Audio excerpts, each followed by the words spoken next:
Hey, how are you? So,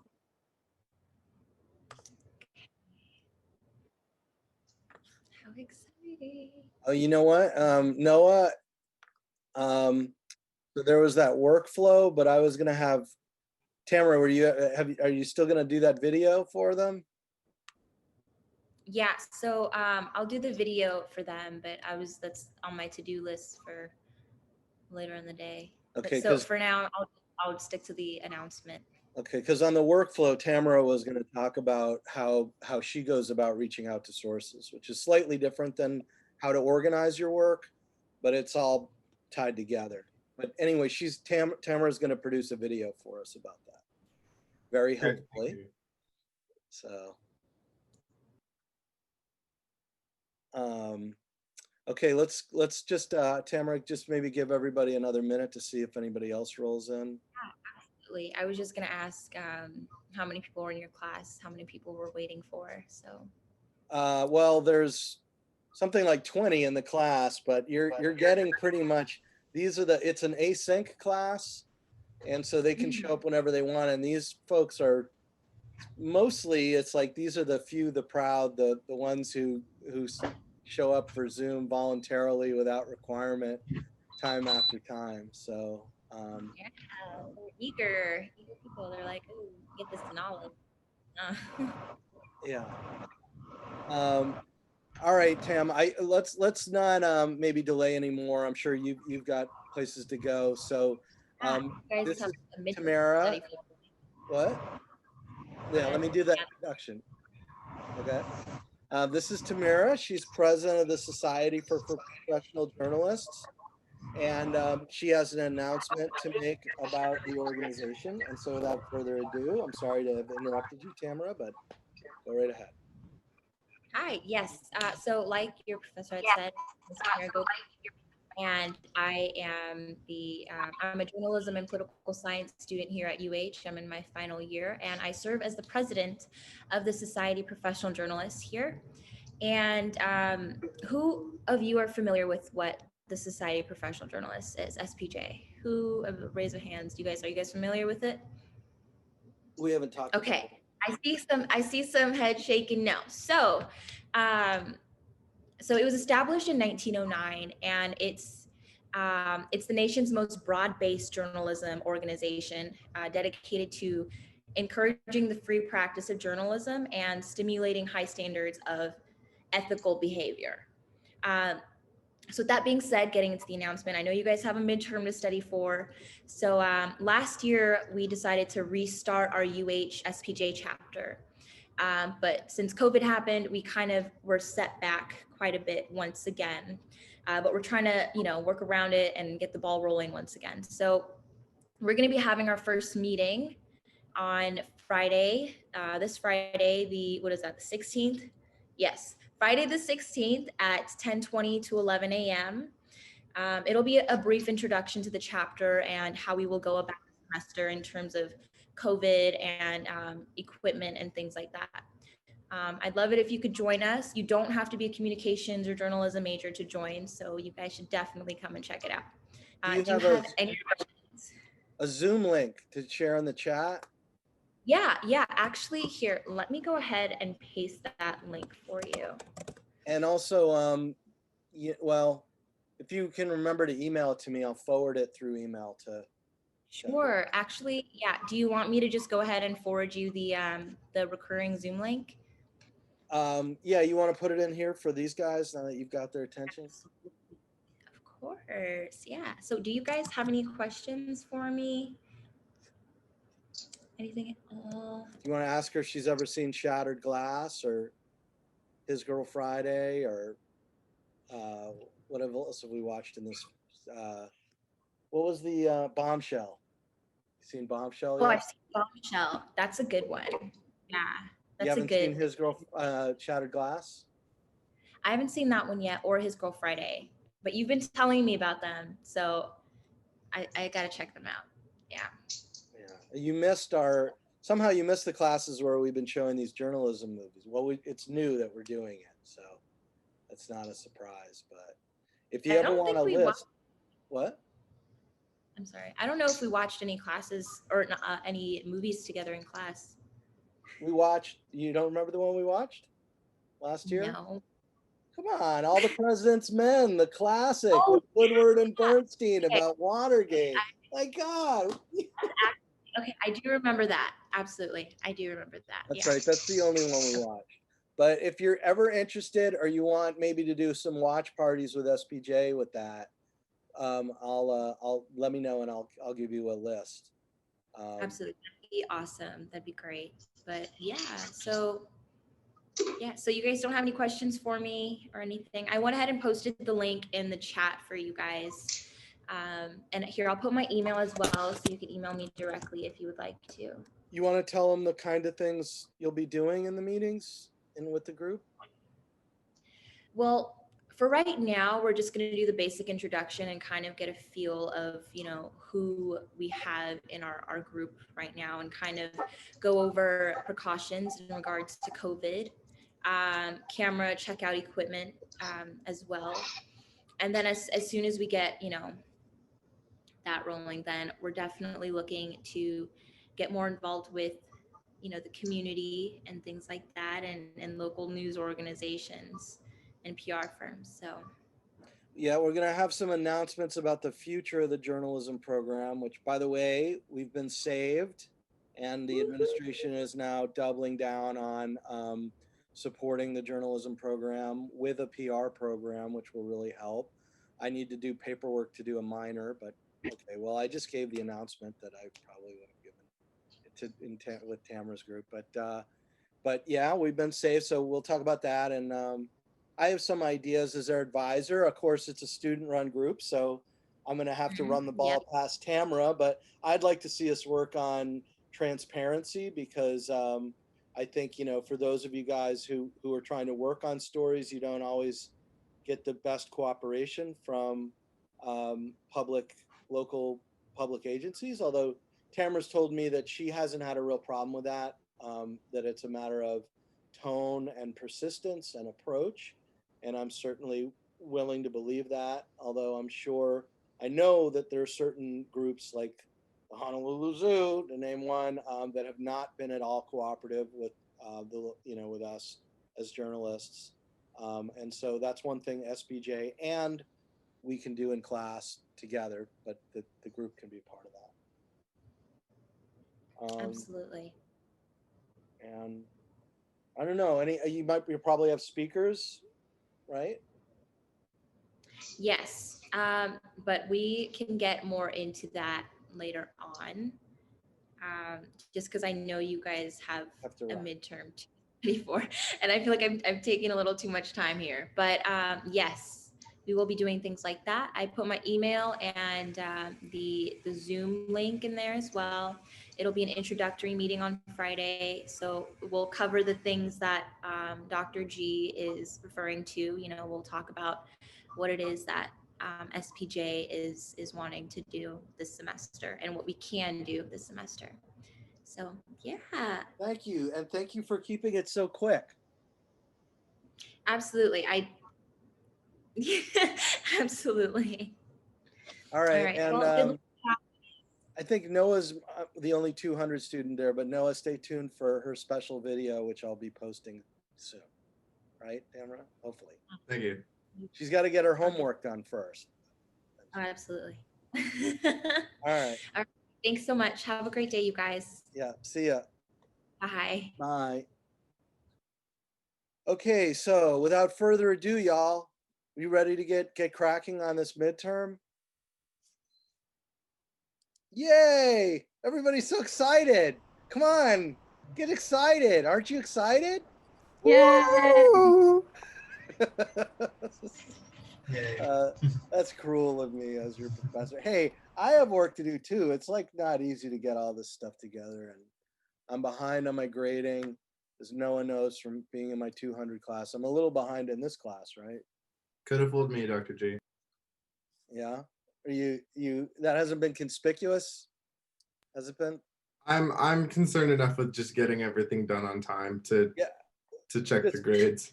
try to understand, and this goes for you guys too, that it's taking, I mean, first of all, I had tenure, which is an unusual event on top of everything, but also I think it's true with you guys too, right? And you've kind of alerted me to this, and I'll try to be sensitive, but um, it's actually turning out to take us a lot longer to get stuff done in this virtual realm.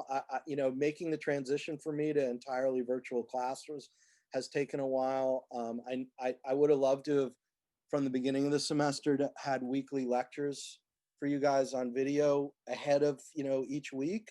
And I'm really gonna shoot for that going forward. But all this, you know, is just a lot, takes a lot of time. So please bear with me. Okay. Can you guys all see my screen? Yes. Yeah. Okay.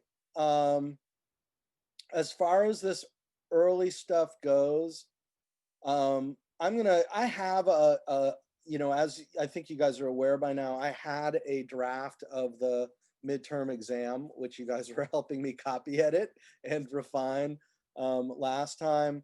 I'm gonna make sure, you know, right now the exam is 33 questions, but a lot of this doesn't get addressed. And since you guys have done the work, I feel like you should get the credit. So I'm gonna add, there'll, you know, probably be closer to, I'm thinking 40 questions is divisible by 100, you know, otherwise anything between 33 and 40 is awkward.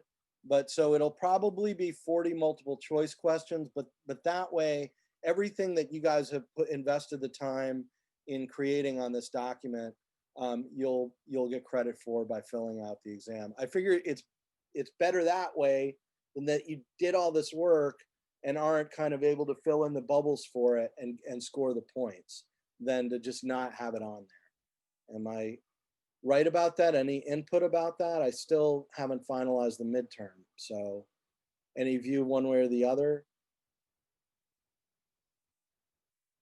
You know, because I'm just seeing, it's really true with these ones. It's true with this stuff that we spent a lot of time on last week, that there really aren't good questions covering it. So I'm going to add some.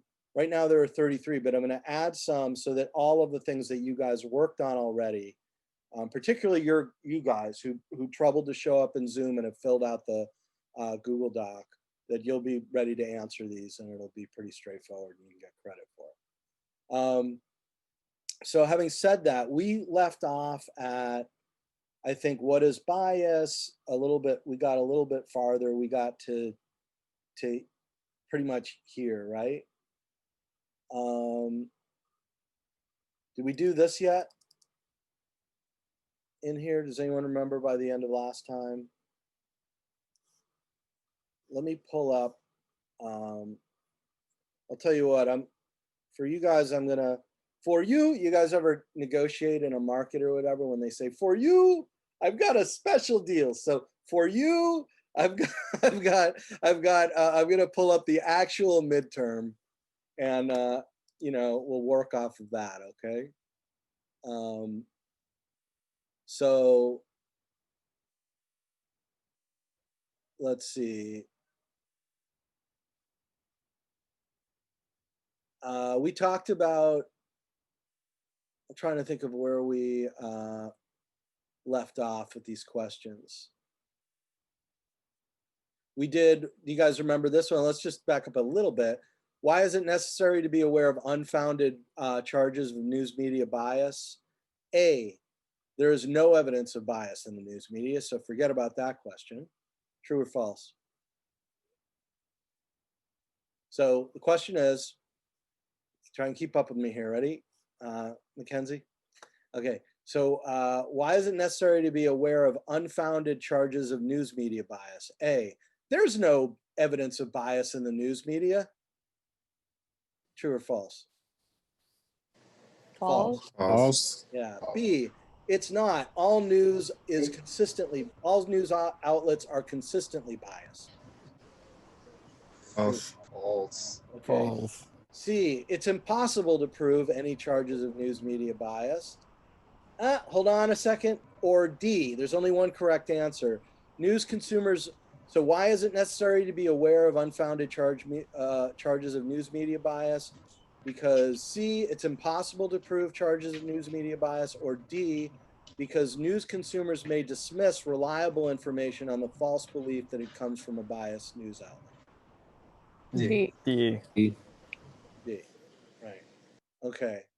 I'm just trying to see if there's anywhere where I ask you specifically. I don't think I asked the question specifically. Where are we picking up? What is bias? Well, we have that definition. I don't think I have a question that asks specifically like what is. No, it doesn't look like it. Okay, so I'm trying to see where this tracks here.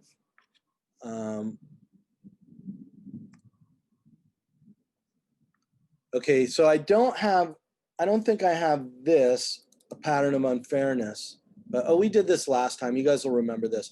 Which of the following would be an example of bias? A, many opinion stories. You guys remember that question? So Yep. Does anyone want me to go over it? I think Elizabeth wasn't there, but I did post the video. Elizabeth, do you want me to go over this question, which is why? It's okay because there's the video. I mean, Yeah, unless you don't it's mind. on the but video. yeah. Thank you, though. Okay. All right. So this one about source misattribution. So that turned out there was nothing in the readings about it, and it was something that I covered in past semesters, which I think is still important in lecture. And so I included here a slide about it. Okay, because otherwise you won't be able to find it in your readings. Okay, so let me ask you the question. Source misattribution describes, this is also called source amnesia. A, our effort to block out all information that might disrupt our mental harmony.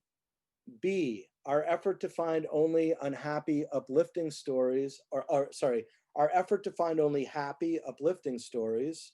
C, our tendency to attribute information we like with reputable sources and information we don't like with disreputable sources. Or D, our tendency to forget whether we got information from newspapers, television, radio, or social media. So what does it say on the slide?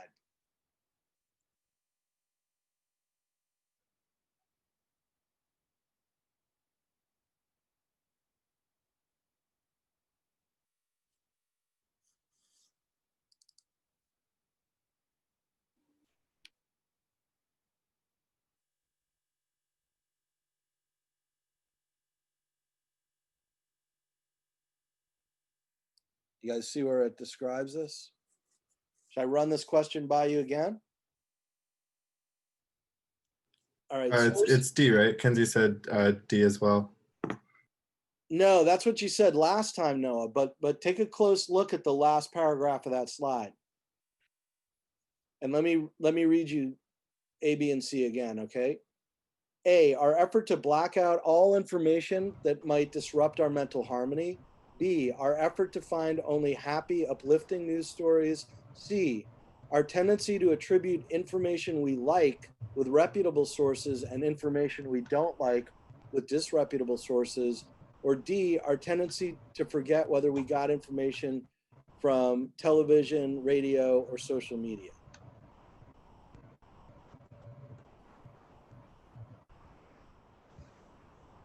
Is it C? It's C, but you know what? It's I think Noah would not be wrong to guess D. So let me change that. I'm trying to think of what to change it to.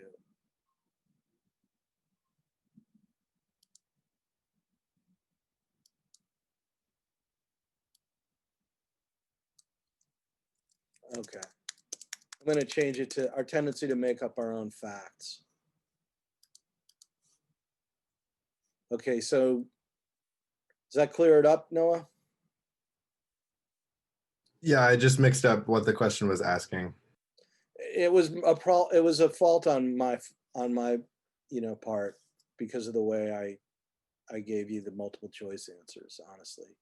you weren't wrong, because if you look at the slide, it does kind of suggest that people don't know where they got the information. Wasn't this covered in a Coursera video though? You say you won't find it in readings or multimedia, but I specifically remember wasn't this in a Coursera video? They touched on it. You might be right.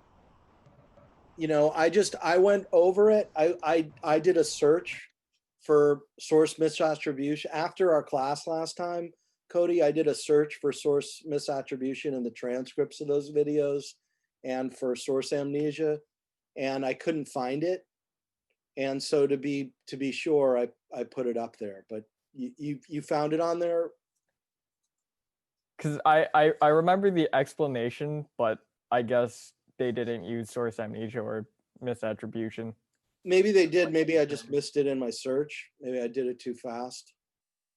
So anyway, at least we've covered our tracks here, because it's easily discovered on your midterm. And now I'm glad that, going over these quiz questions helps me out, because that might have been one of those where I asked for you guys to give more than one correct answer and then I changed it.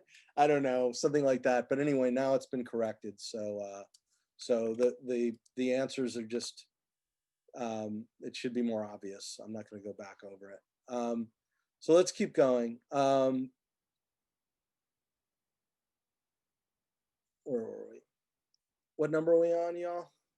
Oh, you don't know because you can't see that. Number 4. Yeah, so What I'm is on confirmation number, bias? yeah, I'm on a different number with the midterm. So yeah, so the answer here, you guys are going to want me to change this because this is one of those select all correct answers, but there's only one correct answer. So, all right. Please. That's devilish. It's evil. That's your evil professor at work. Yeah. Okay. Single correct. And wait a minute. Oops, then that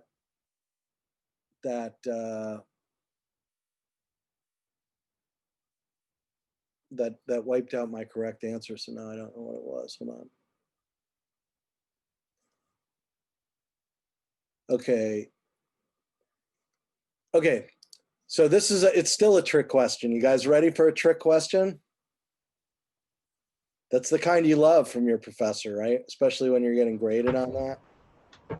So how can we overcome confirmation bias? A, by shutting out all information. True or false? Probably not true. False. Yeah. B, by never following government-controlled news outlets. C, by seeking out information. It should be, why don't we say, how can we best overcome confirmation bias? Because that's more accurate. So, so B, by never following government-controlled news outlets. Well, that's probably a good idea. But C, by seeking out information that challenges our beliefs. D, by closely following lots of news from the most high-quality news outlets. Or E, by using selective distortion and retention. So let me read you guys these options again. Everybody paying attention? How can we best overcome confirmation bias? A, by shutting out all information. B, by never following government-controlled news outlets. C, by seeking out information that challenges our beliefs. D, by closely following lots of news from the most high-quality news outlets. Or E, by using selective distortion and retention. Is it C? It is C. Now, why wouldn't it be D, by closely following lots of news from the most high-quality news outlets to overcome confirmation bias? Because high quality is subjective. That's So- right. And if we're trying to overcome our own biases, like, well, if I'm only going to follow the most high quality, I'm just going to check with Fox and make sure that, it's okay with Fox, and that way I'll overcome my bias, right? Which probably wouldn't work. Okay, so let's see, what's the next one? Oh, this one's about so this one tracks pretty closely.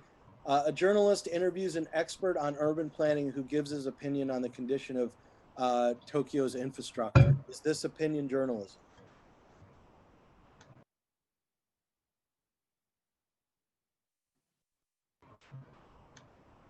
Is this answer you guys wrote in correct?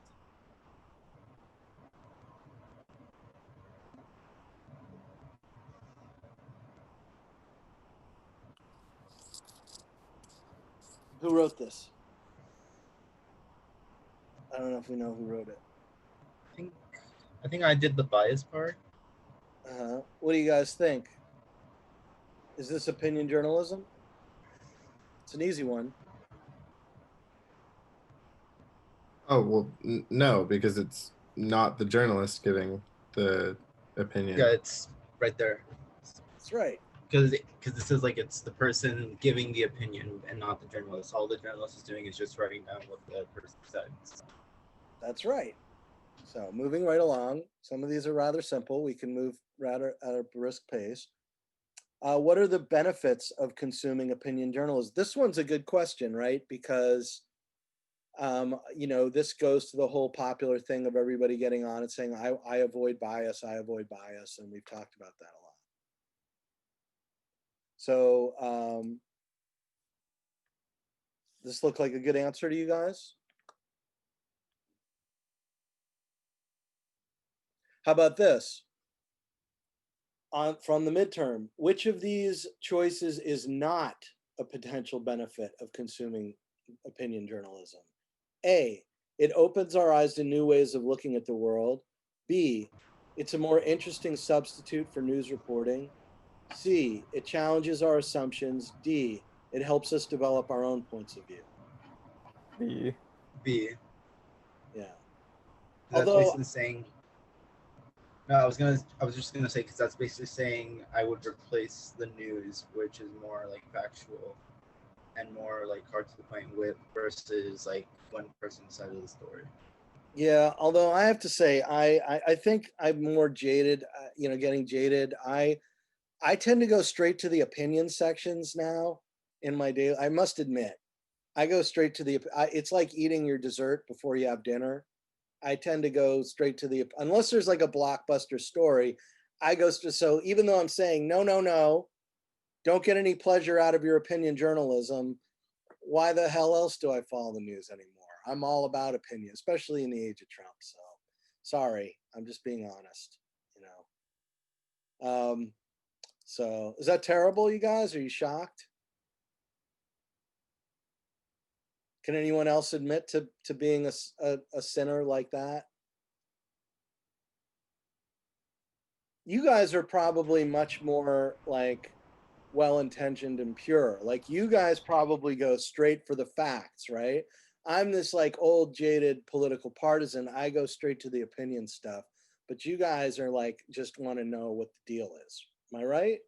I mean, opinion journalism is the closest thing I'd say a lot of us are familiar with because we do opinion work just in literature classes in high school. So like in high school, I mostly did opinions for our paper, and just because that was the closest thing I had to like an argumentative essay. So I think a lot of us can relate a little, at least for me, I can relate a bit more to that because that's what I'm used to writing. But let me counter this for a second. This is part of you notice we've been having a semester-long conversation about bias and objectivity, which I think is good because I think it merits that. Even though we do have a couple weeks devoted to bias and objectivity, it's a semester-long conversation. And if I noticed going to Britain for the first time in the 90s that, this was back in the sort of the pre-digital age, but it was, for someone who loves the press, it was like heaven going to England because you would go there were newsstands everywhere all over London and they were overflowing with newspapers. And whenever you picked up a newspaper, you knew that you weren't going to get the straight news. You knew that you were going to get one angle or another on the front page. You knew which papers were Tory and which papers were Labor. And if you wanted to read about any given issue, you had to read different papers, right? And I think what's happened, to Noah's point, is in American journalism, we've pretty much gone all the way over there. I almost think you can't turn to the New York Times front page and get just quote unquote the straight news. You know, whether it's covering the pandemic or covering Trump, there's so much analysis and interpretation going on in the news now that point of view gets mixed in with that. And so I think it's very difficult and probably very frustrating if what you're looking for is some perfectly objective, unbiased. Anyone agree or disagree with me about that? Or anyone have any thoughts?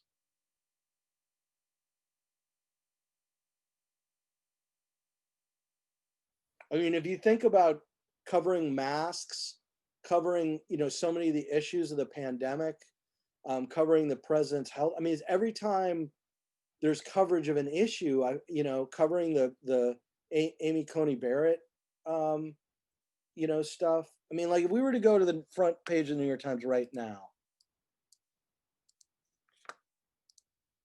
what do you bet? Look at that headline.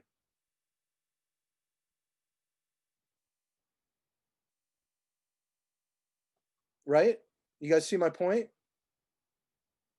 We've just accepted the idea that interpreting and weighing in one way or another on a given event is part of reporting the news. And I think that to some degree has to do with the difficulties and complexity of the world we live in today. Is that fair?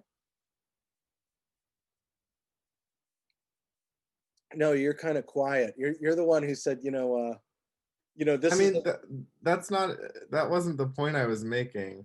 I just meant like we have certain, or I have a certain predisposition towards opinions because of like just schoolwork that we're used to. This feels like a little bit different.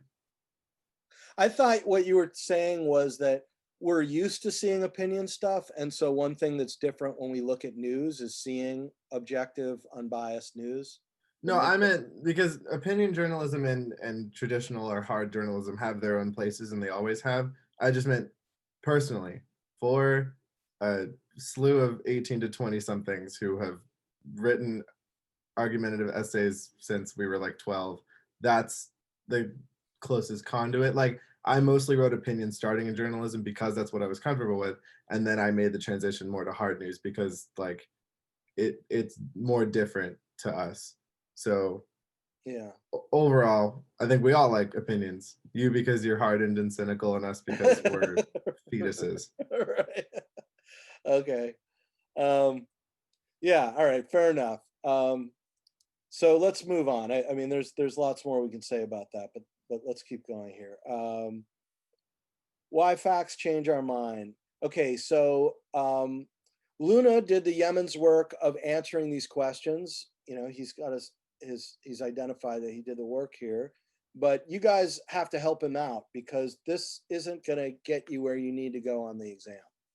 So what if I ask, and to his credit, you know, Luna's got his name on it, but he answered all of these. So, you know, as far as I can tell from the document. So help him out because you all are benefiting from the work here. So what if I were to ask the question, where is it? According to Why Facts Don't Change Our Mind, what is it that used to seem shocking back in the 1970s, but isn't any longer about our thinking / rationality? A, the idea that people are very gullible. B, the idea that people have strong biases. C, the idea that newspaper fact-checking articles are useless. Or D, that human capacity for reason has more to do with winning arguments than thinking straight.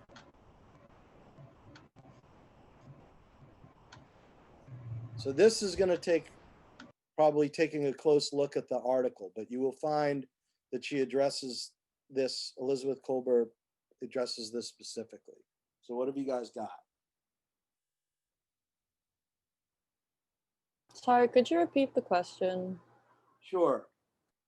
what do people, according to the article, what is it that used to seem shocking back in the 70s but isn't any longer about our thinking or rationality?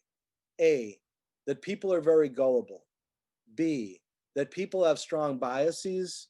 C, that newspaper fact-checking articles are useless. Or D, that human capacity for reason has more to do with winning arguments than thinking straight. One of these is specifically, she addresses specifically in the article. All the others is not what she says about it.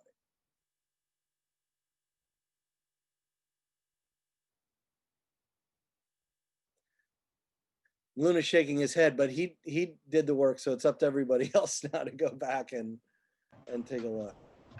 It's because I don't remember. Like, I can't remember all those, like, all that information. Yeah, well, sure, but that's why this is open book. But you guys got to go back and look.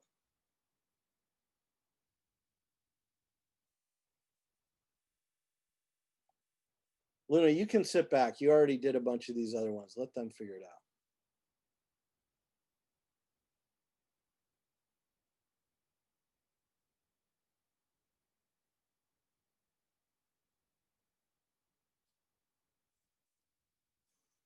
You guys want me to pull it up? Will that help if I pulled it up on my screen? Yeah. Yeah, it's hard for me to remember the answers that you say when I can't read them and I can't like eliminate them. Well, can you, But are you able to open up your own screens, or do you guys need me to do it? No, I'm doing it too. Okay. but the reading just says the thing that was shocking was the contention that people can't think straight. Okay, so let me pull this up again. So A, that people are very gullible. B, that people have strong biases. C, the idea that newspaper fact-checking articles are useless. Or D, that human capacity for reason has more to do with winning arguments than with thinking straight. From the So reading, I D. would say that it's D. D, yeah. D. Right. So let's put this on the document. Okay.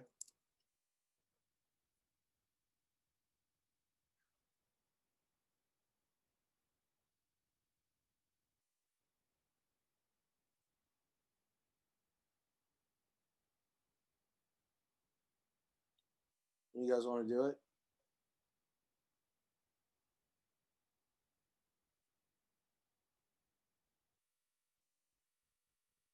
Mackenzie, you found it. You want to write it down? I forgot what the answer was and what you said. Oh, no. I'm a seer. I need to see things. I can't. All right. Here. No, he's doing it. Thank you, Nelly. I'm sorry. I could do it, but then I'm doing everything for you guys.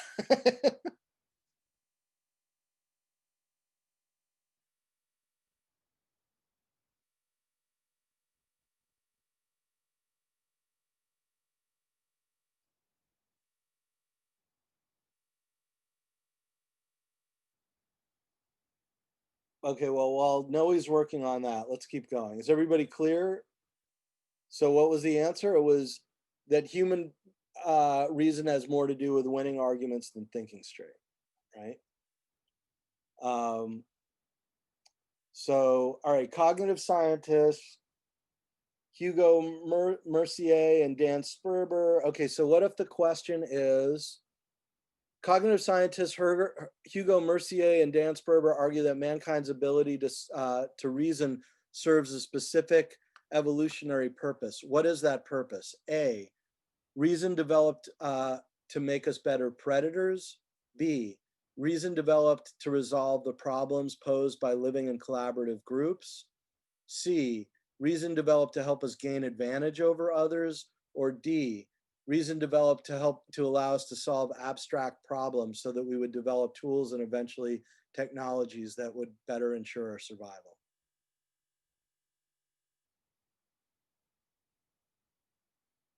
You want me to read those again to you guys?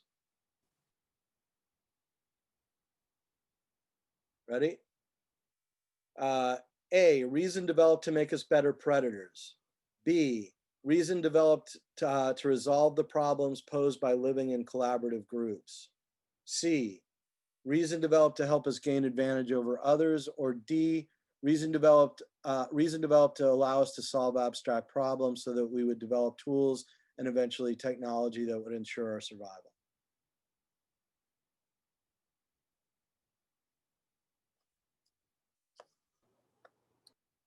It's right here, right? Yeah, B, right? B. Okay, so let me just go ahead and I'll tell you what, I'll be nice. I'll just share my screen with you guys so you can look at it, because it's a waste of time for you guys to try and remember what I'm saying with it. Thank you. Yeah, no problem.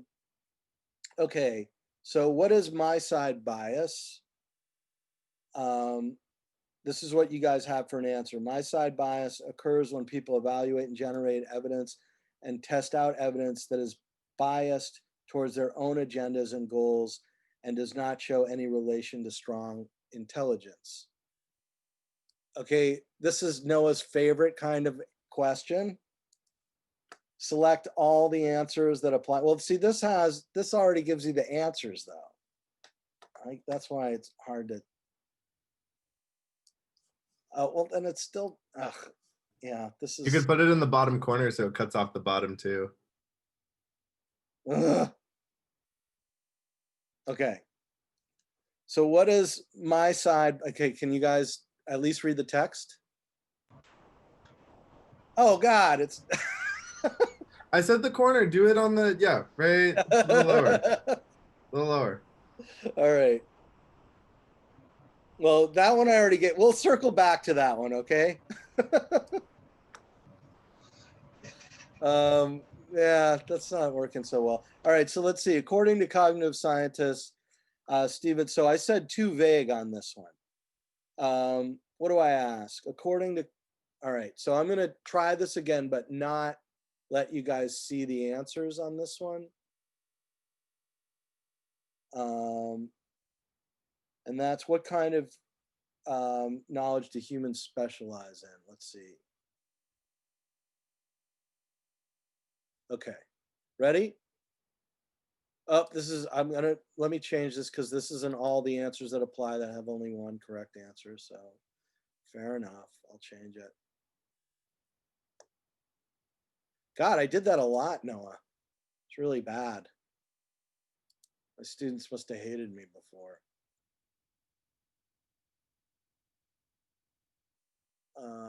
Okay. So here's the question.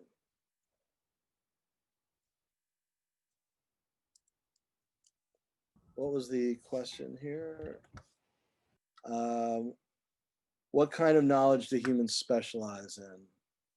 Okay. Ready?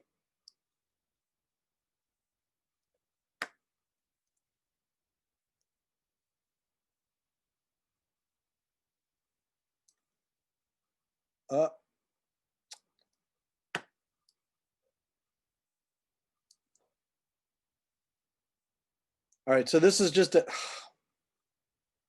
is hard to do. Okay, you guys see it at the bottom corner? Now you probably already seen the answer though too, right? Yeah. Cody's really enjoying this. Watching me totally screw this up. All right. Well, you guys see the point though? According to cognitive scientists, Stephen Sloman and Philip Fernbach, what kind of knowledge do humans specialize in, and where does that get us into trouble? A, we're good at hunting and gathering, but that gets into trouble when we have to sympathize with others. B, we're good at relying on each other's knowledge to the point where we can hardly tell where our knowledge ends and another's begins. That gets us into trouble when we accept someone else's position, but then dismiss additional information that contracts our position. Or C, none of the above. That just kind of sounds like confirmation bias, but with extra steps. Yeah, so what would be the answer? Hunting or relying on each other's knowledge? B, the None of the above. knowledge. B? Okay. Because I mean, couldn't A be confirmation bias too? Yeah, wait, I'm confused about that one then. About what one? The last Like- question? Yeah, just then, because wouldn't it still, like, as you just said, that the other one is too? Well, this is this from the same article? Yeah, it is. But Elizabeth, what this article does is it talks about the specific nature of our brains and the problems that we have figuring different things out. And so one of the points that that Elizabeth Colbert makes at the end is that so much of what we think we know is just based on what our society knows. So if I were to transport you through a time machine to 100 years ago, and you were to try and say, but we have iPhones and we have all this other stuff, how much of that do you think you'd be able to explain? If somebody brought you back 100 years or 200 years ago, how much of like the world that you live in now would you be able to actually explain and how it works? True.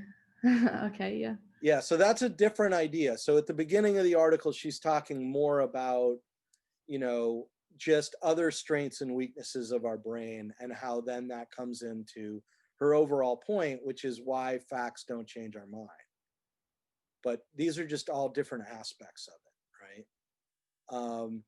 And the reason why I gave you guys this reading and made it the first reading is because then all the other readings build upon this in a way, in the way that they talk about how the internet is set up in ways that kind of exaggerate some of the weaknesses in our thinking and also some of the, like, distort some of the things that we have a tendency to do, right?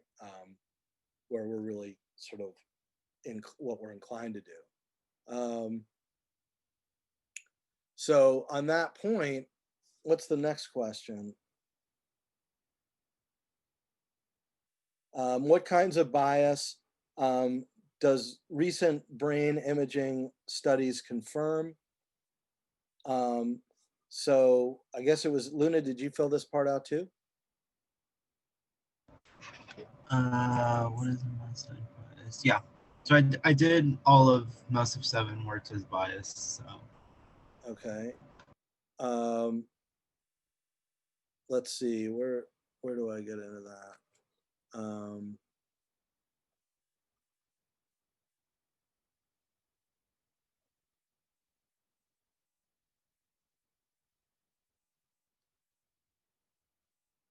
Okay, I think this is it. Yeah. All right, so this, you guys are gonna like this question because there's only an A or B. In fact, I don't even think I need to share this one with you. Just listen carefully, okay? So, wait a minute. Okay. Okay, actually, this goes to the next question. I don't know that I have one specifically for this. Let me see. Hold on.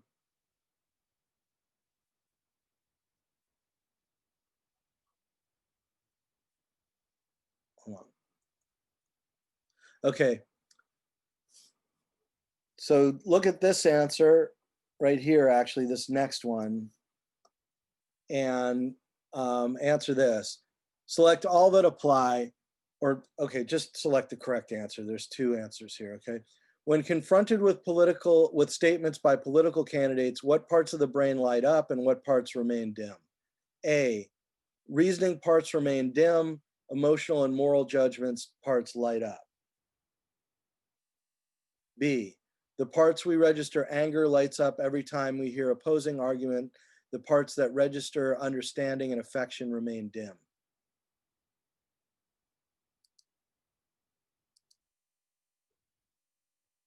Which is the right one?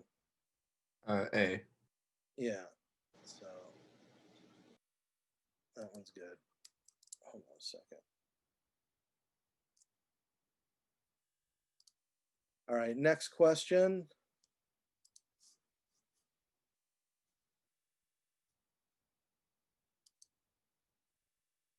Hold on. from how the web supports our judgment or impairs our skills. Luna wrote in the internet has produced an information glut, but most stories we consume are not really reliable as most news stations. I added here, but what do we prefer and consume? What are our own habits of consumption based on that article? So are you guys ready for the question yet, or do you want to look first to see if you can answer that based on the text?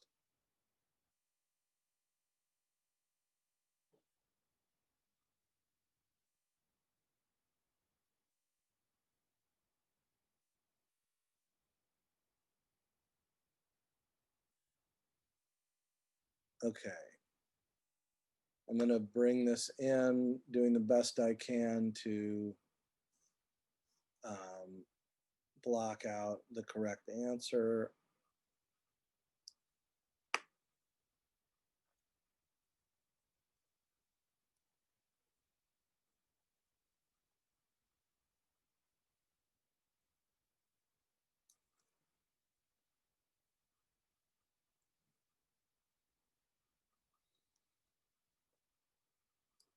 Ugh.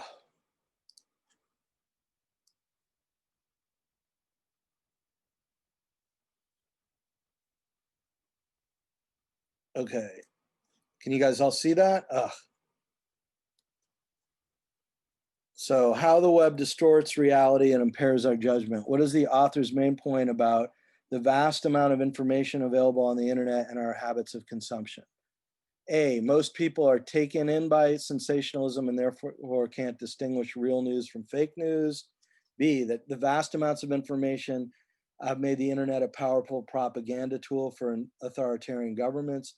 C, that despite this vast amount of information, most people prefer content that confirms their own beliefs, and they simply ignore reports that challenge those beliefs. Or D, that most information is wasted because we prefer trivial entertainment to serious news. What's it actually say in the readings? See? Yeah, C. I mean, those are all genuine. Those are all correct. Yeah, but the about question how is, the internet changes our according to reality the- and stuff. Yeah, but according to the reading. So one of you guys want to write that in?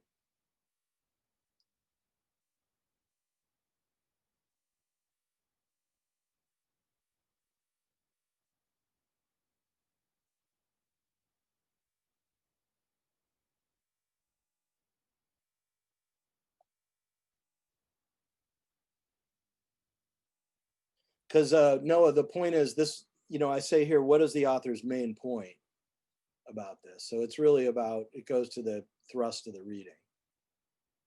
So it's sort of a reading comprehension question more than a, what is your knowledge of the universe? Yeah, that's what I meant. Yeah, I mean, although you bringing this up raises a good point. How many of you guys felt with these readings and these questions that I was looking over the comments from past semesters and somebody said, it's all just common sense in this class. How many of you guys feel like it's not all just common sense? No, because I think if it was common sense, it would be like different to other people, and I think that ties into bias. So I think that's just a matter of how they're perceiving the information. I mean, maybe they do have a little bit more knowledge about like journalism and bias and all that than us, but like some of us that like don't know, like maybe there are people in class that don't really know as much, won't think it's common sense, because like some people will say that, oh well, I'm struggling to learn this information versus the other people that are learning it pretty easily. So And what do you guys think about this last batch of readings? Did you learn something from it? Do you feel like these readings are getting dated? Because these are from 2016 mostly. Yeah, and the I think one, yeah, oh no, they still hold true today. But does it seem like old news to you now? Like, or I personally think it does, only because like information has become a lot faster, and I feel like there's a lot more you can do to analyze like fake news from real news, especially in social media, because like that's been going on since 2016, and so a lot of people have gathered like their own methodology. So I feel like we need to incorporate that. I don't know. So if did anything, you? I would say it's just kind of more of a refresher rather than something new. Did it clarify some things for you, Luna? Not clarify. I mean, I always had an idea about like the bias and all that, but I think like just learning about like the official like terminology for all the different kinds of bias and like what they incorporate, like that's something new. But like in terms of in general, no, because my idea was always kind of the same bias. But you know. So did you get? I mean, Mackenzie, did you? At the end of the day, did you feel like these readings were worthwhile, or do I need to update it? Yeah, they're definitely worthwhile, but I just feel like I would rather, personally, this is me personally, I would rather want to read something that has to do with like last year than 4 years ago. Something that I could relate to, like that's fresh in my mind than when I was a freshman in high school. Yeah. I mean, I kept them because, like, for example, Elizabeth Colbert's, for example, maybe that's one of the best examples of this, that I felt like, yeah, it's an article, it was in the New Yorker, but it's also, that's an important piece of information about how our brains work that's probably not outdated, that's still worth, just as much worth learning now. Some of these other articles, like in the Guardian or or say this one in Quartz, I've been much more on the fence. So it's good to hear. So I think I'd better start phasing these out, some of them, because they're starting to seem like common sense, pretty much. What did you guys think about the Sacha Baron Cohen reading, which I didn't put questions on the midterm about yet? Did any of you guys know what I'm talking about? He said, if Facebook was around in the 1930s, they could have, Hitler could have posted about the final solution.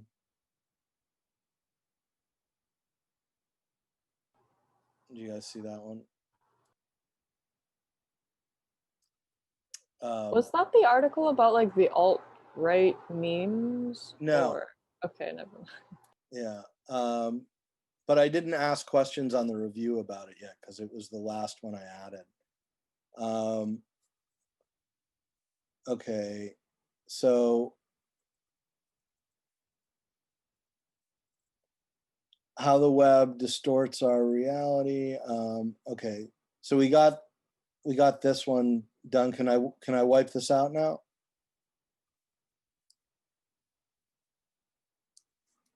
Yeah, that looks like you guys have the right answer. So if my question was how the web distorts reality and impairs our skills, what is the author's main point about the vast information and our habits of consumption? The answer is that despite this vast amount of information, people prefer content that confirms their own beliefs, and they simply ignore reports that challenge those beliefs, right? So how about this one? The article states that the term filter bubble is new, but the concept is ancient. What is a filter bubble and what is the broader concept? Okay, this is a good answer that you guys have here. So we can move along. Okay, mechanisms of blind belief. Okay, so this is a multiple choice one, which I know you guys are gonna hate, but I think this one is maybe worth it. So let me run it by you. You guys can be the peanut gallery, but see if you can answer it and see if it's a fair question, all right? So the question is, how effective is fact checking and why? Right? So does everybody need to keep this open somehow on a separate document when I pull the questions up? I'll tell you what, maybe I can just pull up the answers, paste them, and you guys can judge from there, all right? So hold on a second.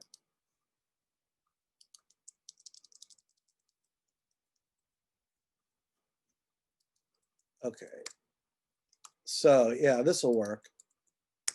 Okay, so call me a evil professor if you want, but here are the questions. Select all the correct answers. Go. So what does he say about the effectiveness of fact checking? Which of these is correct?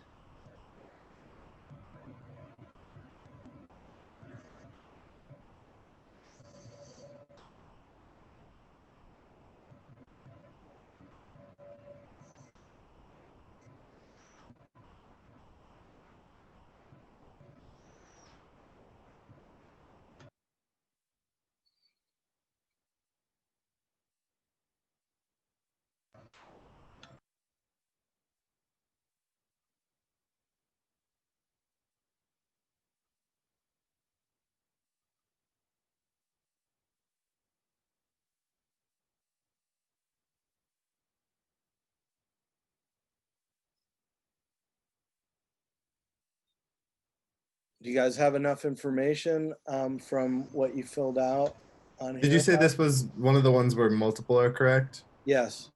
Okay. So it's a hard one, but I thought it was a worthwhile one. I'm thinking B and C. I think this is the part that I filled out. I read this article and I think this is me. I don't remember. Okay. But so B and C, you're correct about those. What about D? Nyans has seen many instances where people struggle in any way they can find some curtain of validity in this totally bogus claim that nobody can support or back up. oh yeah, that also sounds kind of like what C is going for. Yeah. So that one's true. What about this first one? Does he say this anywhere? It would be effective if people consulted the fact-checking sites, but nobody ever goes to them. Is that one of the problems he mentions?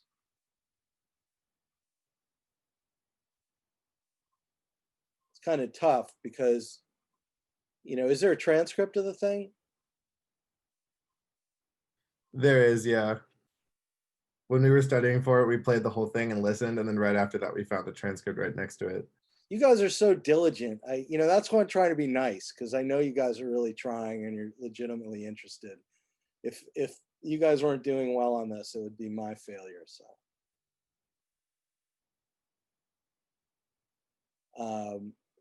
is that unfair for me to ask that, whether it's there or not there? What do you think? It does make you guys pay pretty close attention to it. I kind of like that about it, I have to say. And it's a reasonable thing for me to ask, right? Is the problem with fact checking that people just blow it off? Well, yeah, he does say that in the end, the facts really don't matter that much. So I don't think he would have said that Yeah, but the idea that they're actually confronted with the fact checking and it bounces off their brains is very different than the idea that, oh, nobody even knows about these sites. Does he say that too or not?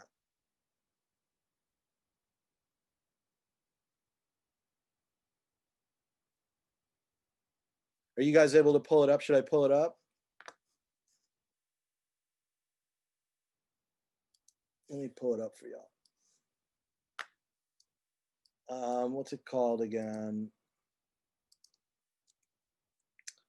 I'm pretty sure it's linked right there in the study guide. We threw in some hyperlinks just to make it easier to find. Okay.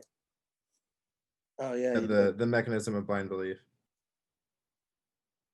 Okay. So where's the transcript though? Oh, there it is.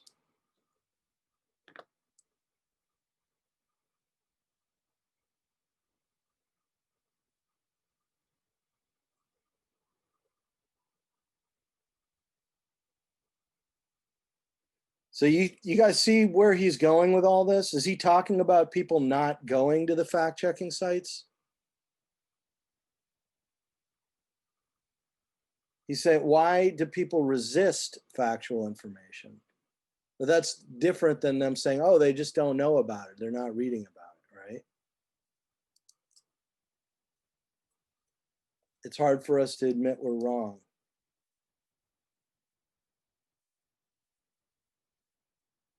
Yeah, because generally I feel like people are confronted with facts fairly often. That's hard to avoid, but the fact that they want so compulsively to be right trumps that in spades. Right. And he does say, does fact checking ever have an impact? I think so, but Trump is the perfect storm.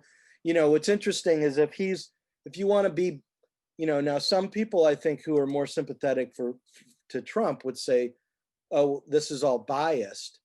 But, you know, if you want to buy into that bias and say, okay, you know, he was making a legitimate point here in 2017 when he said Trump is a kind of perfect storm for fact checking and that he's totally indifferent to the truth or whatever, then I think you could argue that we've now seen the Trumpification of the whole society in a way, that we're not the same society of news consumers we were even 3 or 4 years ago. Because I don't know that you could just attribute this to just Trump now, right? If you ever could, if he was ever, because what he's saying is, oh, I think we're open to fact checking. It's just Trump is a unique figure. But I mean, does that seem like a 2020 kind of a discussion, or are we more likely to say, nah, fact checking isn't going to work for anybody, right? But anyway, I'm jumping. Let's settle this. So, I mean, to keep it simple, folks, I would say I would not check this box. I would check this, this, and this if it was name all the ones that are correct, right? Because he's not saying people don't check fact checking. He's saying whether they check it or not, it bounces off their brains. They're not accepting it. Okay, which is important. So is it fair for me to leave that as a multiple answer one? Can I have one at least? I'm not sure if there are others. What's the consensus? Fair, unfair? What do you guys think? I think it's fine to have those. Just, you know, make it a question that actually has multiple answers. Right. Fair enough. I plead guilty to the, you know, to the charge. Antonio, what do you think? Fair question? Not fair? If I said name all the correct ones on this one, is that fair? Yeah, I think you've made it pretty clear enough for us to be able to understand. Okay. You guys are keeping careful notes in any case, right? So that at least you guys will do okay, right? Okay. All right.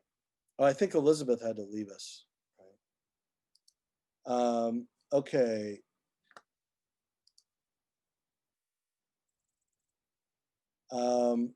According to Brendan Nyan, what happens when you deviate from facts long enough? Reality begins to kick in. I believe that is the correct. That is going to, as long as you guys answer that way on the exam, you'll be fine. I can find my. What did I do with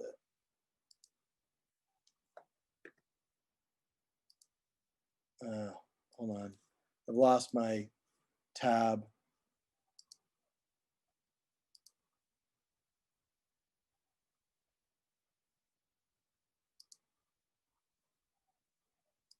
Okay. So yeah, that one. You know, if I were to ask, according to Brendan Nyhan, what happens when you stray from facts long enough? And I'll do the same thing with Word and copy and paste it. So give me a second.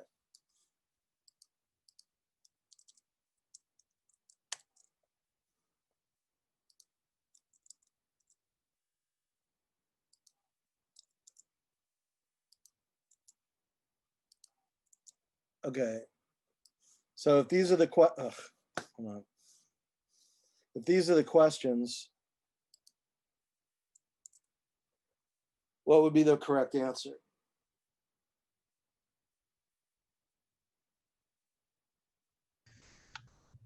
Based on what you guys wrote?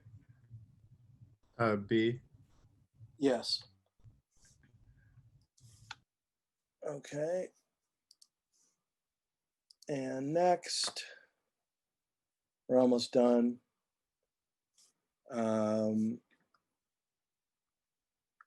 What is Paul Krugman's point about news media's need to find balance in covering quote unquote both sides of politics? It often denies the fact that many times one side is doing something blatantly wrong in favor of both sides. It's a fallacy of false equivalence. Yeah. Okay. I don't have a question about that. So maybe I'll add one. I feel like since you guys did the work, maybe I should add one. According to Liz Spade, how common are the complaints of the New York Times liberal bias, and who tends to make these complaints? Articles said they get these complaints. They come from everyone, but mostly from conservatives. So, oh, wait a minute. We didn't ask this. Is this one from Brendan Nyhan? Which group is the most polarized? Do you have the answer there? So that's one of the questions on here. And you're right, people who know the most about politics. Okay. All right. So there's just 3 left here, or 4, I guess, left. This was, again, select all answers according to why readers see the New York Times as liberals, which type of readers complain about it. Note both the quotes from the readers themselves and the view of the journalists in the newsroom. A, conservatives. B, independents and or moderates, and or C, liberals. What would you choose? Note all the correct answers.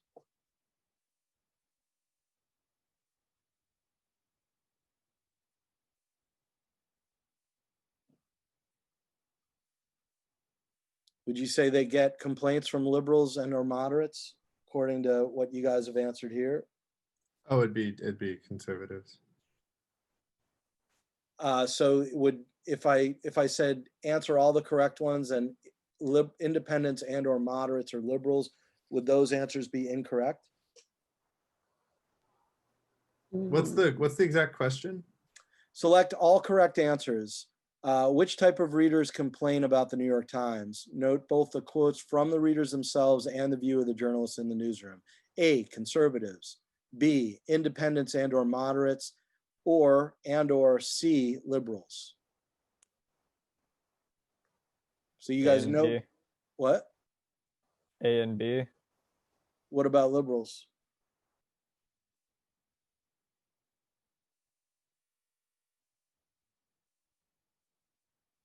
It says they come from everyone, right? Okay, yeah. Technically, if you're asking who complains, yes, it's everyone. But Yeah, what do you mean technically? No, because is the takeaway from the article that the complaints come from everyone, or that most of them are from conservatives? Because while both are true, I feel like the article would have focused on one. Did it? That's what that's what I'm wondering. What do you guys think? I mean, I think that the New York Times reporters have always bragged that they get complaints from liberals too. So, and I think that Liz Spade acknowledges that. So at least as far as that point goes, she's carrying the water for the New York Times. She's saying, well, you know, there's evidence that in fact they do get complaints from everyone, right? Yeah, and she talks about how she cites an email from someone who isn't a Republican, but who says you just lost a reader because of your bias, and I'm not even a Republican. So I guess the takeaway is more that it's everybody. Yeah. Well, except that then she says, what does Spade discover about the ideological breakdown of the Times? And then you're answering that one too. And what is my question on this about that? That's the question. What does Spade discover about the ideological breakdown of New York Times readers? A, that the readership is over 90% liberal. B, that to her surprise, the readership is rather evenly distributed, roughly 35% conservative, 45% liberal, and 20% independent. C, that the Times has the data, but the information is proprietary. Or D, that no one has actually gathered the data. C. Yeah, it's C. So you guys probably want to change that?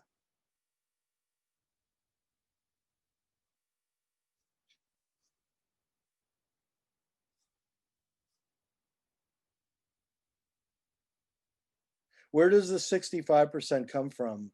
Is there a quote in there about that or something? I'm looking for it now.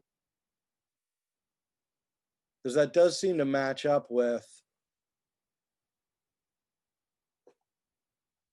Yeah, it does say that in the article. So maybe I should change these figures because that's It's, matching up with your 65%.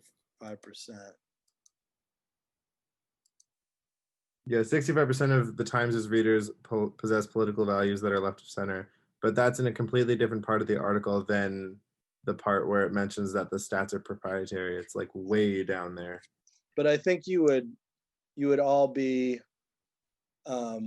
within your rights if, since 20% and 60 and 45% add up to 60%, and that actually you would have been within your rights to complain about that question. Say, well, it does say that 65% are either left of center or liberal, even though that's doesn't exactly say that, but close enough.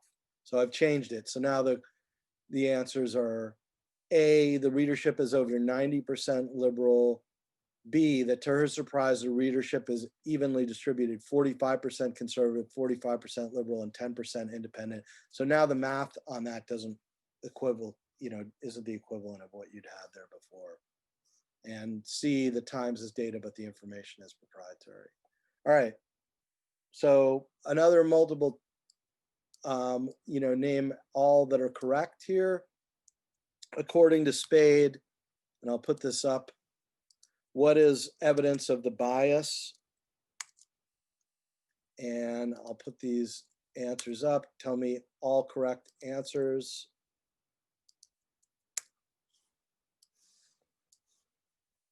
So all correct for what is evidence of bias. The prominent placement of opinion headlines on the right-hand side of the homepage.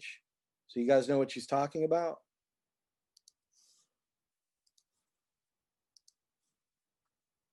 Right there. So she's saying that's one way that they demonstrate an evidence of their bias, right? B, the prominent Hillary Clinton advertisements on the homepage during the 2016 campaign, and C, the reader comments. Which of those is right? Are any of them right? Are all three of them right?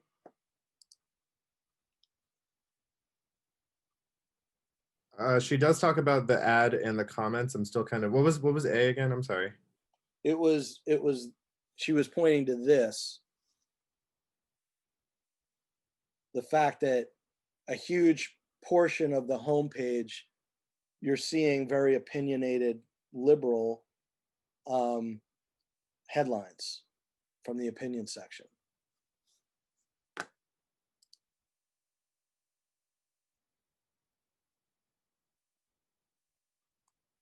The prominent placement of opinion headlines on the right-hand side of the homepage. So you guys agree that these two are the evidence she cites, right? What about A? Does she cite that?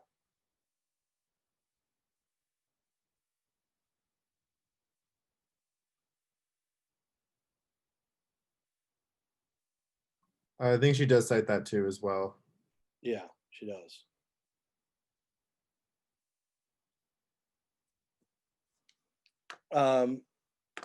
Okay.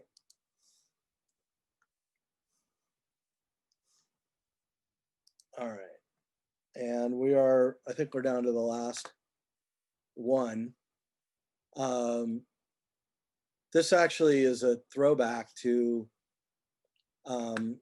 Vox, the Vox article, the year social media changed everything. Oh, it's right here. Okay.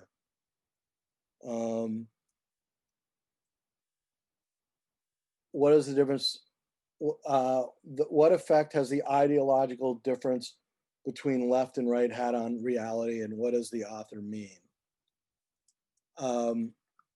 the question on the exam is, let me put up the question on the exam. It's, what effect does the author say social media has had on white supremacy? And let me put that up. So this would be a good one to question, you know, to Mackenzie's point, is this outdated now? You know, do I need a much more updated thing? Because we've definitely been dealing a lot with white supremacy in the last few years, unfortunately. So select all that apply.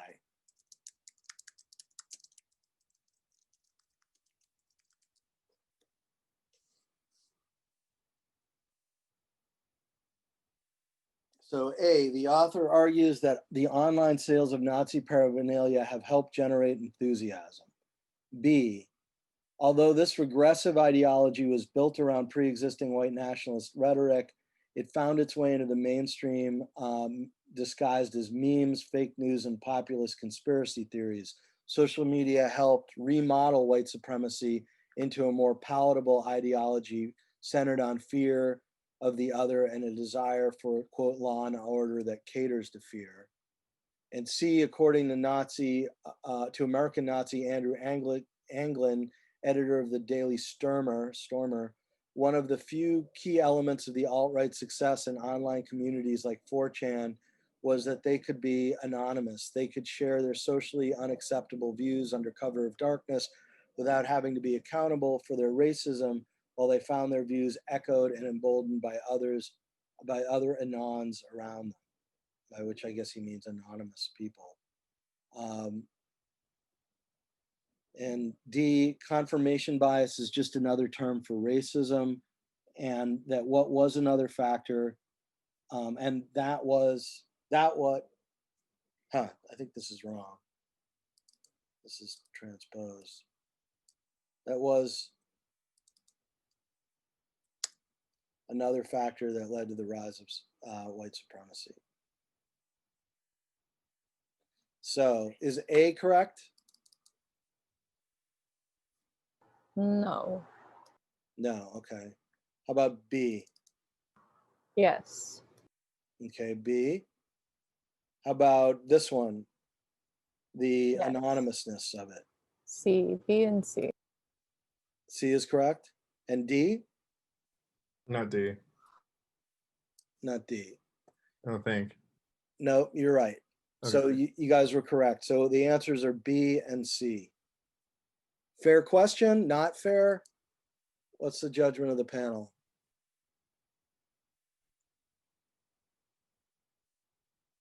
What are you saying, Noe? Yeah, I think it's fair. I mean, he in the Vox article. Yeah, I think that's good. Yeah, you guys are tough on each other, but that's okay. You're solving my conscience. You know, except for the typos. The typos aren't very fair. The professor has an obligation to make sense. So let me correct that. So confirmation bias is really just another term for racism, and that was another factor that led to the rise of white supremacy. Okay, so that is the whole exam. I will probably work off of this, staying faithful to it, to see about adding another couple of questions. If they're not on there, that's because I ended up deciding that in balance between adding, I think I would need to add another like 7 questions because there are 33. And so I'm not sure. So I'm just going to make my best call about, you know, based on the effort that you guys have put in, what's fairest to you, whether it's fairest to just leave that off and say, look, I think it was worth doing the review with you guys anyway of what we covered during the first few weeks of the semester. Sorry that, you know, you couldn't score points on the exam, or whether, you know, it's easy to just add the extra 7 questions. Obviously, the downside of it is that it's 7 more questions. That's not nothing. Anyone have any preference one way or the other? Do you rather those be on there or not? they would cover this. You know, I mean, I would like to, if I had my druthers, I would like to ask one about marketplace of ideas.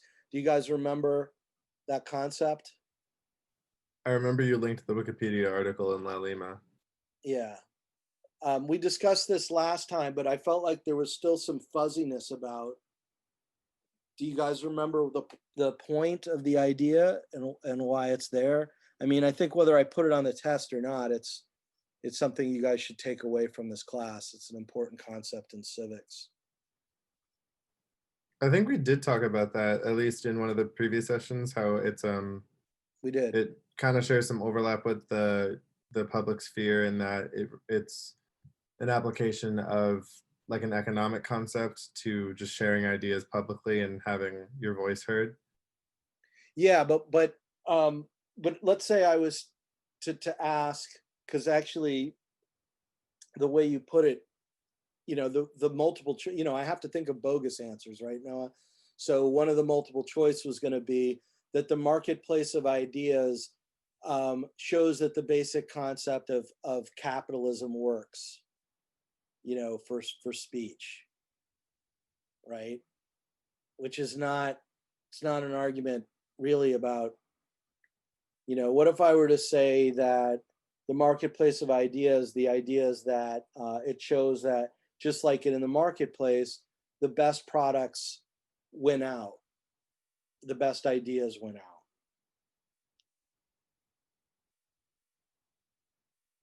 Which of those is correct?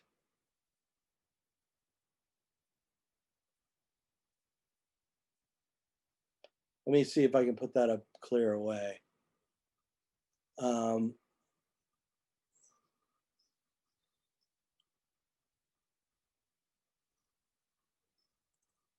about if I say the marketplace of ideas means that just as capitalism, like free market capitalism works, that, no, that's too complicated. That's too overlapping. And what does the idea mean to you guys? Marketplace of ideas. What's the point of it?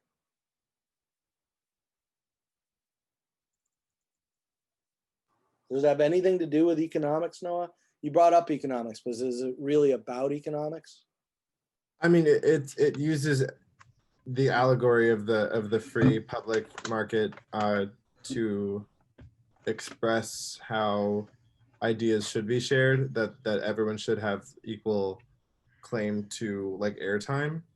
But I'd say functionally no, it's just that, an allegory or an analogy, right, kind of.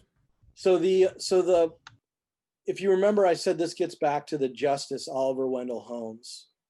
That's the most famous or most memorable time when marketplace of ideas was brought up, right? And at the time, there was a dispute over censorship, and actually the censors won out. There had been a Jewish socialist printer, like a radical, in 1919, and he was thrown in jail for publishing his communist stuff.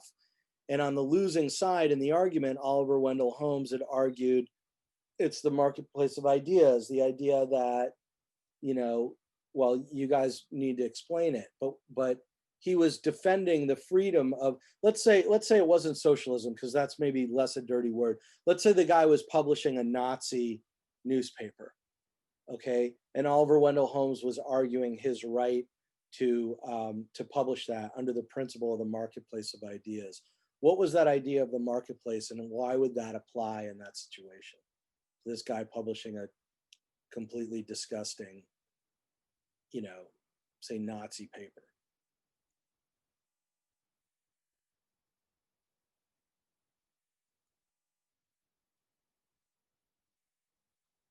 What's the idea of the marketplace? Why is it like a marketplace? Because the most popular idea was circulated, but if it wasn't that popular, it would just die. Well, but is it the popularity that makes it popular? I mean, that's circular, right? What makes it popular?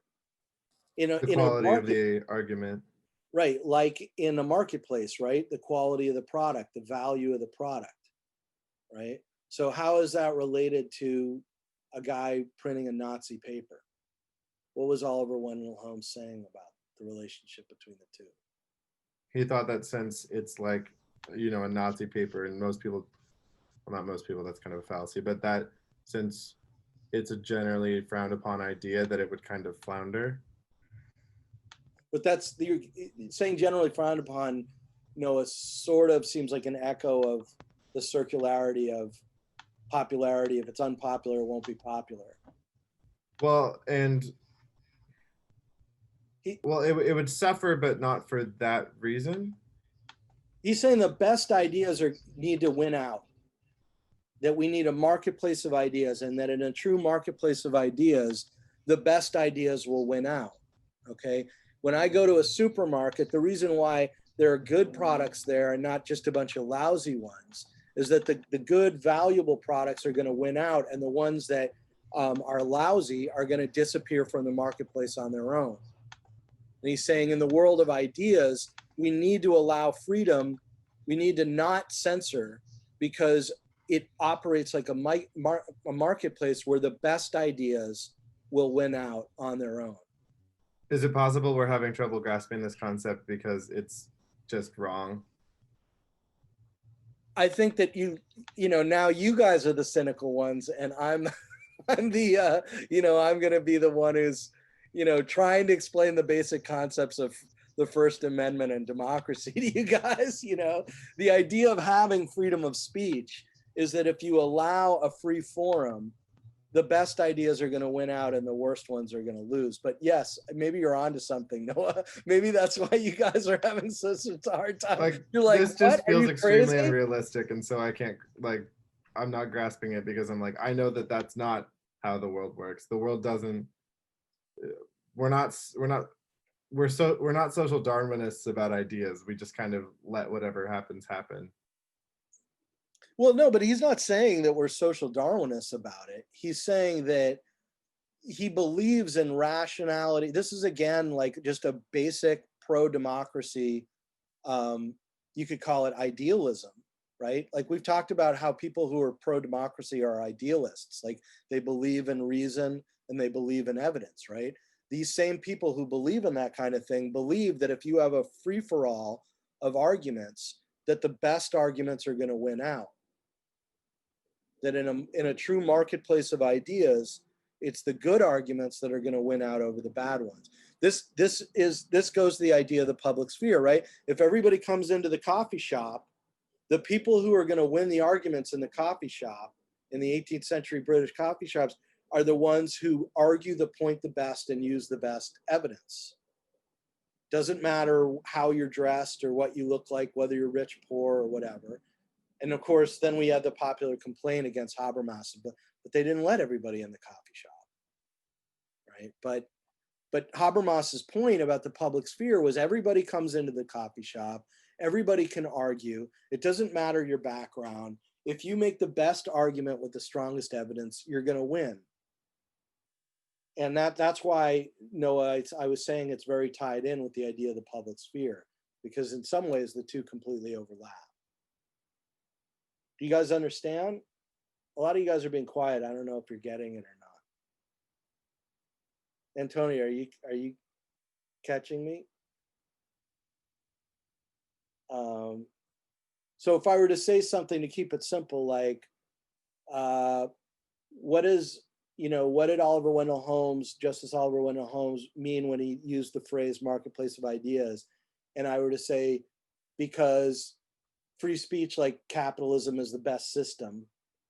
Or B, he meant that the best ideas are going to win out in any kind of free forum, just like the best products win out in a marketplace. Or C, none of the above. I don't know. What would be the answer? B. Yeah. Is that too tough? So, I don't know. How do you feel about have you changed your mind about the concept, Noah, or do you still feel like it's crazy?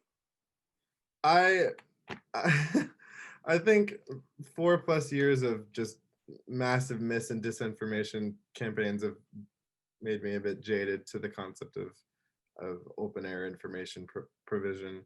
But Yeah, I mean, to answer your question, I don't think you personally can make this question any clearer. At some point, it's out of your hands, and it's in the hands of of Oliver Wendell Holmes and his explanation. well, I mean, I also think that like this gets back to what we were originally doing when we did a debate or whatever, right? Like we've just seen what a disaster debates are in American society in 2020. And so to some extent, what I've been trying to show you guys is the huge gap, the abyss between what we believe in and the reality of our society and our quote unquote democracy, right?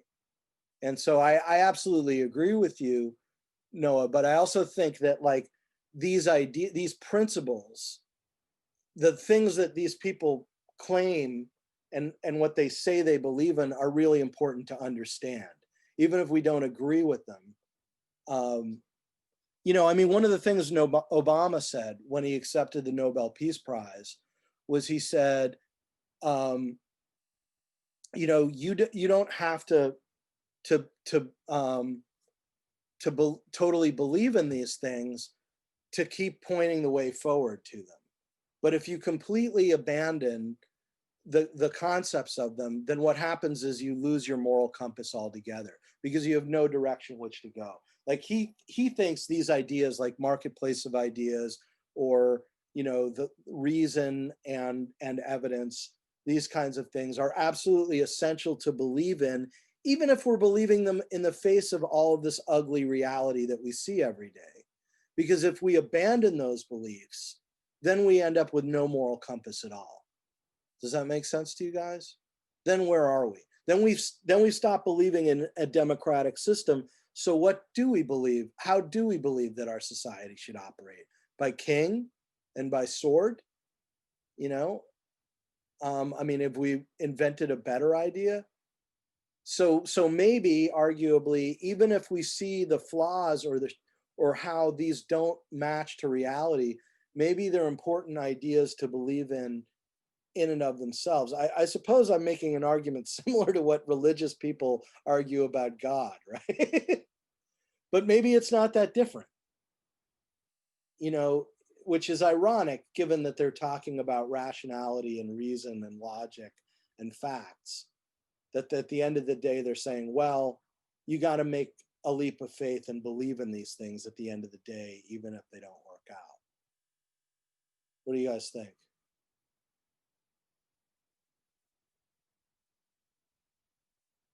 Cody, you got an opinion about this?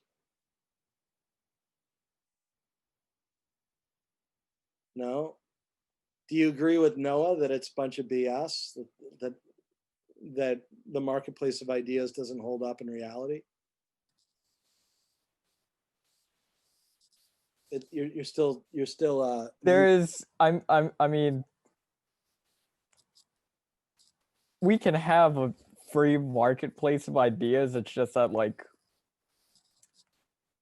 there are certain parts of their explanation where it's like it's clearly an idealized version, whereas like in reality, like, you know, there can totally be bad ideas that get their way up to the top.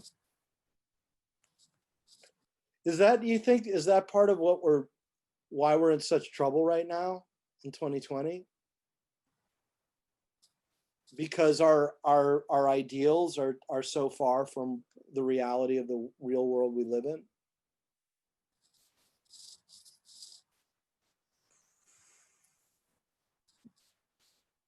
I don't think that's the only problem, but I mean, I guess.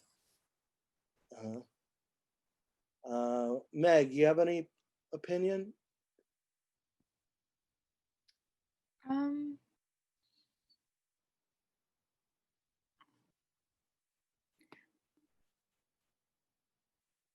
I mean, I don't feel that it's not realistic. It's just maybe the perception.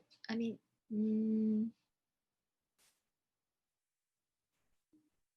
I don't know how to phrase it. can we blame the internet for a lot of this?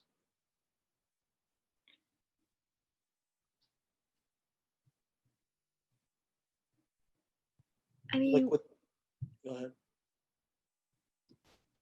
yes, to the fact that the the reason why there's like perceptions where people like think, well, where they can't even trust these ideals is probably because of the internet and how like um information or like these concepts of bias and like fake news and all those stuff that's making us not believe in these ideals um is roaming the internet. But it's like that information itself is kind of, I don't know how to say in nice words, half-assed.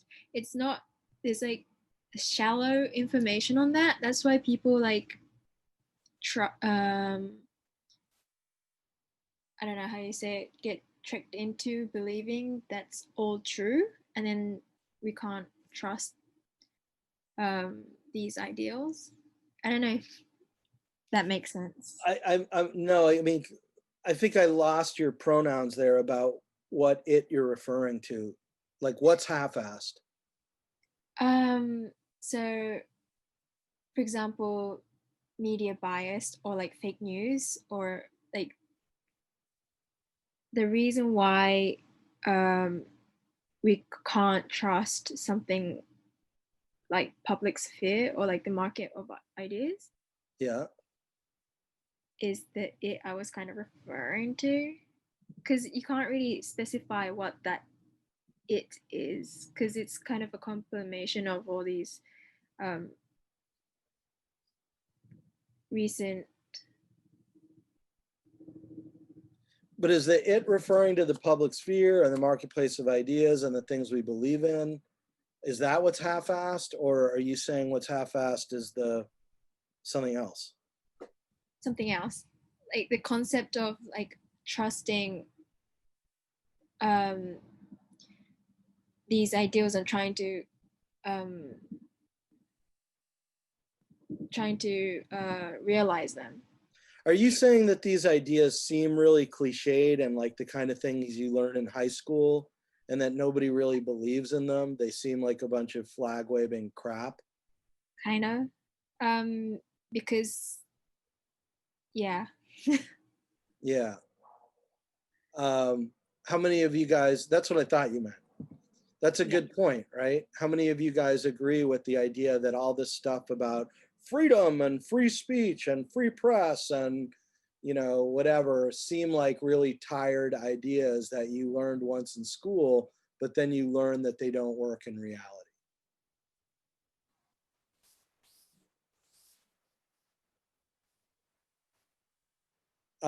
Has going back over this stuff over the last few weeks changed your perspective on that? How about go back to Meg for a sec? Has it changed the way you personally view that tension between it just being a bunch of crap and actually, no, wait, hold on. There's some things we don't want to throw out along with the bathwater here. Like there's some things that if we throw them out, we're really screwed. I mean, I learned a lot more of, I mean, like in high schools, we learned those kind of freedom of speech and these like words, but they don't have any deep, what you call it, lectures or understanding towards it. But then it like in this class, we learn those understandings and analysis of it, and then we get to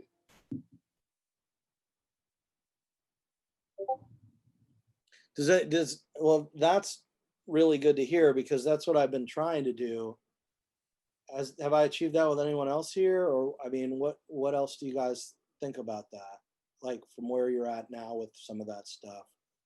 I feel like Noah's you're kind of a sophisticated, cynical guy. I'm not sure that I penetrated any of that cynicism that you've developed over the last few years with, you know, introducing you to Habermas, which maybe you already knew about Habermas. I don't know, but have your views evolved at all or changed at all as a result of these? I think we're just like the opposite person, because I'm always cynical about what you're idealist about and then vice versa. because you were always trying to have us be all cynical at the start of the semester, and we were like, maybe people are good, and now it's like maybe people suck.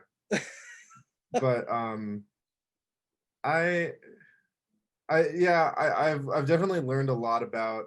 I'll say one good thing about the past 4 years in politics is that you do get a good sense of the trappings of it. So a lot of what we're talking about here is something we've experienced firsthand, and it's just yeah, you learn a lot. It's an interesting time to be in journalism.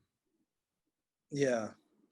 So okay, so I feel like that's why, even though I don't want to, 40 questions on a test seems like a lot to me for a midterm, but these are worthwhile questions. Right now, they're not. I don't ask anything about marketplace of ideas or public sphere, but do you guys feel like you have a pretty strong grasp of these ideas now?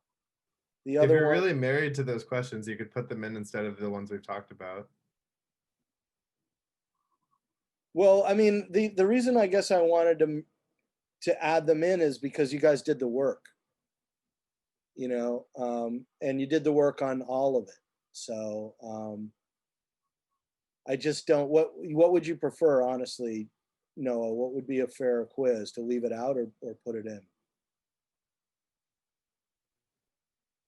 I don't know. It's up to you. Okay, I mean, I just. Do any of you guys have a view of what's more work for you, answering them or leaving them out? I don't care. I'll leave them out. Right now they're not. I don't ask about. Let's see. I mean, the way I see it, why not? It's low hanging for us anyway. We did put in the work. Yeah, that's kind of how and I technically feel. it's already on the study guide, so Yeah. make it worth our while. I'm sorry to seem so wishy-washy. I just don't want to like I want to make sure I'm not making the test harder, I guess. So it doesn't sound like You're much. fine tripping us up with format issues, but this is where you draw the line. What? You're the formatting and the red herrings with the multiple choice was fine, but putting questions from the study guide on the test is where you draw the line. Hold on. I got rid of those. Okay, I'm just trying to clarify. No, but I did. I corrected those already. See, I'm already on that. So we're done with Right, that. yeah. I don't think there's any more of that. If there are, you guys can go make your legal case once you get your grades in, right? Be like, hey, question number 16, there was like one of these things of like choose all correct answer, but I think I'll be pretty careful to make sure. I'll just start up the class action lawsuit paperwork now. Right. Save us all the trouble. Yeah, this will be like part training for you guys in like legal stuff. But we have at least 7 additional questions with this Helen Jewett. Do you guys feel pretty comfortable with these Helen Jewett questions? Who is Richard Robinson? What stories did the newspapers tell of Helen Jewett's background? Yeah, and the penny press stuff and all that. Penny press, yeah. Yeah, this stuff is definitely on there. So make sure to pay attention. Okay, do any of you guys have any? So I guess what I'll do is I won't have Zoom with you this Thursday so that you have that time to fill in the test. Fair enough? You guys can Zoom. If you want to invite me, I'll not say no, but don't expect me to be doing what I did today with you all with it, or I give you the answers. But I can proctor. And I'll just give you guys, I'll just leave it open-ended. I'll open the test, and I can't give you, I'm not sure if I want to do, I'm not going to do multiple tries at it. So make sure that you fill it out very carefully. Okay. But I will give you 2 days to complete it from Thursday until the end of the day, Friday. Does that give you enough time? Do I need to open it up Wednesday? No? Okay. Does anyone have any final questions about anything?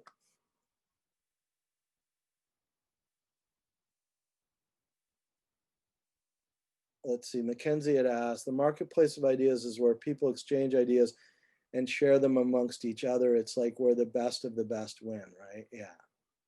Are there any free answer questions? Is it all multiple choice? I did not have any short answer on this one. Would you guys, I mean, I'm tempted to No, we're hold good. on. That's cool. Don't worry about it. Yeah, I'm tempted to hold No, on. no, you're good. You're good. You're If good. there's you're good. 33 questions or 40 questions, I don't think I should add any short answer. You've worked so hard on this. We don't want to make it any. We don't want you to have to undo all that work. Yeah, it's more work for me too. No, I don't need that. So we're good for, if you guys are good for multiple choice, I'm good for multiple choice. How's that sound? How about them apples? Good question though, worth bringing up. I mean, you know, I do think that like the multiple choice crap isn't the same quality as discussion, but I think we've had plenty of discussion among the people who want to participate in that, right? Where are we at with movies? I think we'll pick that up probably next week. Or am I behind on terms of the movie schedule? The next one is Kill Yeah, the a couple of us have one. So is it like, I think mine and Kenzie's and maybe someone else's are due this Friday. So does that mean that we'll submit them on Friday and then present them the following Tuesday or something? Yeah. Is that okay? Yeah, just making sure, because we were just double checking that's how Yeah. the So I'll schedule need to will work. remember if one of you guys can send me an email to post a forum about that by Friday. Or really, we don't post the. Should we? I post the forum next Tuesday. Then that would give. No, I should post it Friday to give people a chance to look at the question and time to answer it. So I should post the forum by Friday, Yeah. right? Okay, and you've got a lot of work for me. Is it by Friday or is it just by the Tuesday when we have to present? By the Tuesday, but I want to post the forum by Friday so that I give these people as much time as possible to look at the question and see the movie. So, I mean, yeah, I think it'd be better if I post it by Friday. All right, any of you other people have questions? No, you're the only one